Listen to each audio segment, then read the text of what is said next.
Jeunes créatives, bonjour et bienvenue dans cette nouvelle vidéo. Aujourd'hui au programme, je vais vous faire un haul de mes achats sur la boutique en ligne Perlin Co, qui est une de référence en termes de matériel de loisirs créatifs. Récemment, j'ai fait deux commandes sur ce site-là.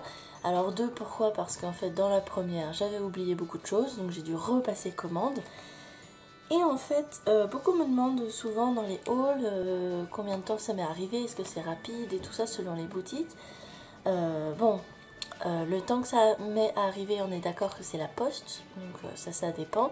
Mais en tout cas, Perlin Co fait partie de ces boutiques qui préparent en tout cas les commandes dans la journée et qui expédient le jour même ou le lendemain. Donc ça a été très rapide, ma première commande je l'ai reçue en 3 jours et la seconde j'ai mis à peu près une semaine puisque c'était les périodes du 31 décembre. Donc il y avait les jours fériés. Voilà, donc je vais vous présenter tout ce que j'ai acheté sur Perlin Co, tout ça pour la polymère comme d'habitude, avec beaucoup de pâtes et beaucoup d'emporte-pièces. Allez, je vous montre ça. On va commencer avec la pâte polymère, notamment la pâte Cernit. Alors pour commencer, j'ai acheté de la pâte Cernit en gros bloc de 250 grammes. J'aurais pu les acheter en 500 grammes, mais bêtement en fait, je préfère ce format-là qui est plus facile, même si souvent il y a 50 centimes de différence entre deux blocs de 250 et un bloc de 500. C'est juste que je préfère ce format-là, c'est beaucoup plus pratique. Donc j'ai pris deux fois la couleur blanc porcelaine, donc ce sont ces deux-là. Donc deux fois le blanc porcelaine. Le blanc porcelaine, vous savez, c'est celui qui est 50% opaque et que j'aime beaucoup. Et un classique, le blanc opaque. Ensuite, il y a les petits pains actuels et habituels de 56 grammes. J'ai pris quelques couleurs qui me manquaient, comme celui-ci qui est une de mes couleurs préférées, c'est le rouge Noël, que j'aime beaucoup. Je vous montre la référence. J'aime beaucoup ce rouge Noël, il est vraiment très chouette, et puis c'est peut-être la période des fêtes qui me donne envie. Ensuite, il y a celui-ci qui est légèrement orangé, en fait, c'est le rouge pavot, donc Poppy Red. Voilà, et il est entre le orange et le rouge. Et justement, il est très sympa pour faire des coquelicots, puisque Poppy c'est coquelicot. Ensuite, un traditionnel ocre jaune. Ça sert toujours, moi j'aime beaucoup cette couleur là, c'est une de mes couleurs préférées en Cernit. Cette couleur-ci qui est la couleur vert pain, en number one toujours, qui se rapproche un peu du vert, du bleu pétrole, qui peut être très sympa, en fait c'est très à la mode comme couleur donc elle est assez sympa. Et pour terminer, j'ai refait le stock de la couleur Sahara, puisque actuellement je suis en train de faire une petite collection de bijoux qui utilise quasiment que cette couleur là. Donc voilà, c'est une espèce de beige très sympa, j'aime beaucoup cette couleur là. Ensuite nous allons avoir la Fimo. Alors pour la Fimo c'est très simple, je n'ai pris que 3 pains et ce sont 3 fois le même. C'est cette couleur-ci qui est la couleur rouge Noël également. Je ne savais pas, il y a encore quelques temps, que Fimo faisait un rouge Noël. Et c'est clairement mon rouge préféré de tous les temps. Et également avec la couleur Sarah que je vous présentais à l'instant. Cette couleur fait partie de ma nouvelle collection de bijoux. Donc il m'en fallait au moins 3. Ensuite, nous allons voir pour la Prémo, puisque c'est vrai que Perlin Co fait la Prémo quasiment la moins chère à 2 € le pain, ce qui est vraiment très intéressant. Et j'ai pris des couleurs voilà, assez basiques que j'utilise constamment, notamment le fameux rouge cramoisi, qui est un rouge très intense, presque bordeaux. Il est magnifique celui-ci. Mon classique écru que j'utilise tout le temps également. Là j'en ai pris 2 pains puisque je n'en avais quasiment plus. La couleur Raw Sienna qui est un brun caramel vraiment très beau. C'est vraiment ça, c'est les couleurs que j'utilise je pense le plus en pâte polymère. Et ici c'est la couleur beige. Alors je vous avouerai que je l'ai acheté sur un peu un coup de tête parce que je me rappelais plus vraiment à quoi elle ressemblait. Et en fait je n'aime pas trop cette couleur finalement, elle a l'air très translucide et je Je pense qu'elle pourrait être très bien pour du modelage, pour faire la couleur chair, mais perso je n'aime pas trop cette couleur là. Il faudrait que je trouve un moyen de l'utiliser. En plus c'est un très vieux pain, alors j'ai pas compris ça. Il doit être dans le stock de Parent Co depuis très longtemps parce qu'il est excessivement dur. Je sais pas ce que je vais pouvoir en faire. Il faudra que je le reconditionne. Là je suis un peu... Voilà. C'est le pain de la déception. Autant parce que je ne l'aime pas que parce qu'il est dur comme du bois. Et enfin, en couleur, alors c'est le or 18 carats. C'est une couleur métallisée Accents, donc avec de la poudre de mica. Et elle contient pas mal de poudre de mica assez claire. On est sur une couleur dorée, vraiment très très claire, assez pâle.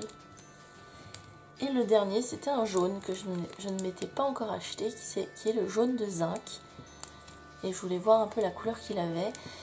Et je suis pas hyper fan, je vous avouerai, parce qu'il a un tout petit peu vert, et un peu comme le jaune citron, et je suis pas hyper fan. Il faudra que je le mélange avec un petit peu d'orangé pour qu'il soit un petit peu plus comme le jaune tournesol de Fimo, qui est vraiment ma couleur de jaune préférée. J'ai pris également des nouvelles plaques de texture de chez Cernit qui sont sorties depuis quelques temps, qui me faisaient vraiment de l'œil, qui ont été créées par deux artistes, dont le design a été créé par deux artistes en particulier. La première, celle-ci, c'est Joe Patouille, et celle-ci, je ne me rappelle plus du nom, mais toutes les informations sont à trouver sur le site de Parent Co et de The Clay Paint Factory, la boîte qui fait Cernit, voilà. Donc la première, c'est celle-ci, qui s'appelle Geometrix, bon, voilà. Et je le trouvais assez sympa ce motif, dans le sens où ça fait un peu ethnique, un petit peu, vous savez, aztèque, pourquoi pas les frises un petit peu égyptiennes. Après, cette partie-là est très peu détaillée, donc j'espère que ça rendra assez bien. Mais elle était jolie, voilà. Mais c'est pas ma préférée. Celle que je voulais vraiment, c'était celle-ci, qui s'appelle Stars, donc les étoiles. Et c'est une sorte de mandala avec, voilà, un côté très cosmique, on va dire, avec ce côté un peu comme les plans des constellations, voire presque un petit côté hindou avec ces lignes comme des mandalas. Donc voilà, j'ai très hâte de les essayer, celles-ci. J'attendais de les commander depuis quelques temps, donc on va bien s'amuser. J'ai également pris 3 flacons d'encre à alcool de chez Ranger, réalisés par Tim Holtz et anciennement appelés les Adirondacks. J'utilise exclusivement les piñatas. Je n'avais qu'une de ces Adirondacks, c'est la couleur noire. Et en stage, récemment, j'ai utilisé celle-ci qui était dans les mains d'une des copines patouilleuses, et la couleur était géniale. Donc j'ai voulu tester un petit peu plus cette marque dans les couleurs. Et alors je me suis pris la couleur Stream, qui est un bleu pétrole, hein, un peu vert, un bleu vert magnifique. Il est vraiment très beau pour l'avoir testé. Et également la couleur Cranberry, qui est un rouge très intense, un rouge bordeaux très intense. Également gros coup de cœur sur cette couleur là. Et la dernière, c'est la Butterscotch, qui est une sorte de jaune moutarde, oui, un peu whisky, un petit peu, voilà, comme ça. Également, grosse amour sur cette encre là. Vraiment, j'ai vraiment bien choisi mes couleurs. Je les adore, elles sont magnifiques. Par contre, voilà, le souci qu'on retrouve avec toutes les encres à alcool de couleur rouge, c'est qu'elles vont virer au fluo assez rapidement sur la pâte polymère, malheureusement.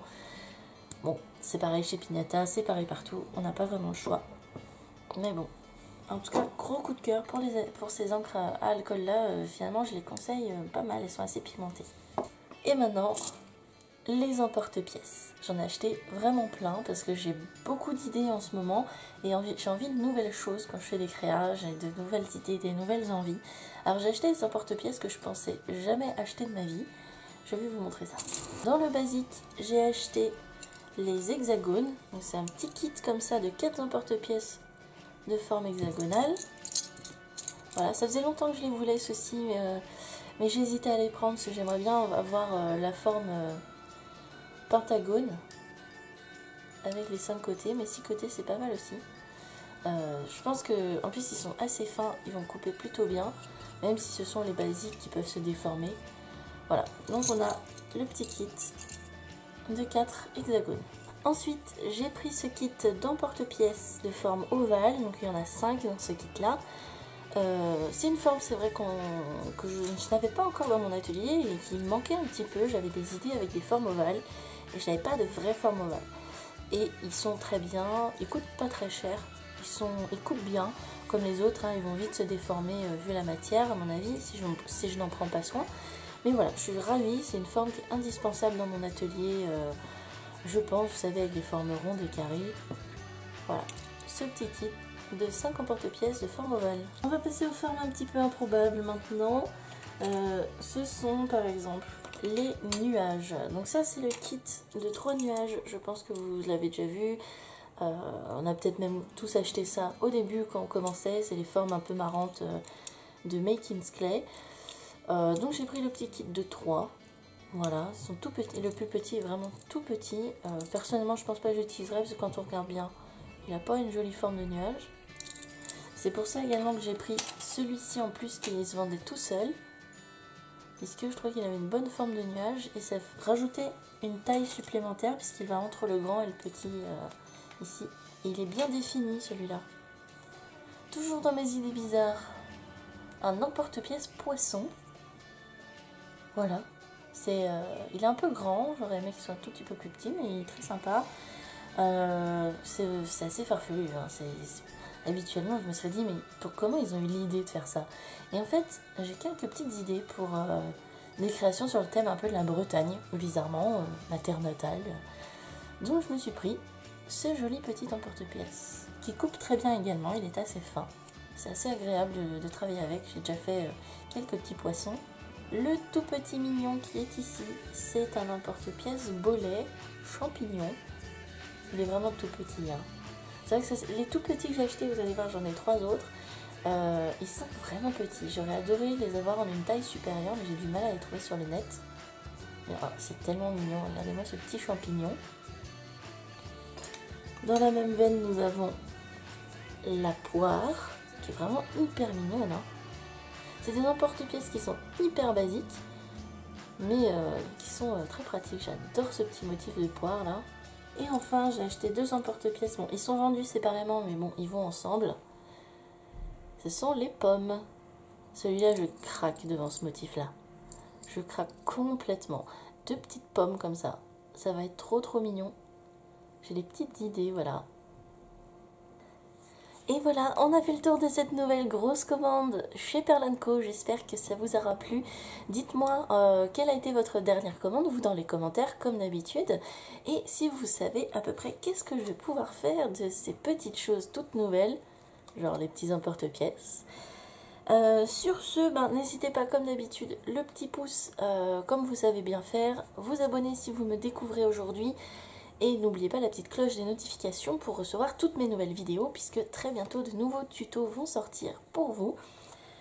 Je vous fais des très gros bisous et on se retrouve très vite pour de nouvelles vidéos, que ce soit des hauls, des tutos, des vlogs ou des astuces. Allez, ciao!